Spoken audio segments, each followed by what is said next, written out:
Dosta kontakta, dosta duela, dosta ničijih lopti, dosta tvrdoće.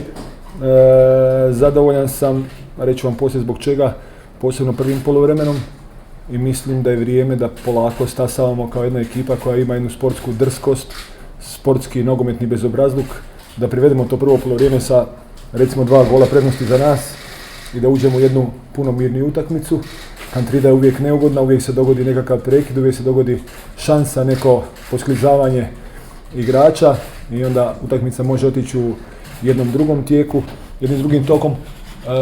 Kažem, zadovoljan sam jer smo opet i u tim trenucima drugog poluvremena, kad možda nismo u jednom trenutku kontrolirali utakmicu, opet preuzeli inicijativu, stavili utakmicu pod kontrolu i priveli je kraju.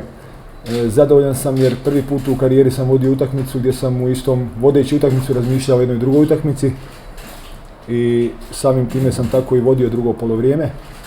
Odmarao sam ili pokušao odmoriti barem malo moje bitne igrače i sad se vraćam na ono što sam rekao u kontekstu te druge utakmice i u kontekstu onog što nas čeka za 48 sati. Zadovoljan sam sa nulom na Kantridi. Čestitke Rijeci.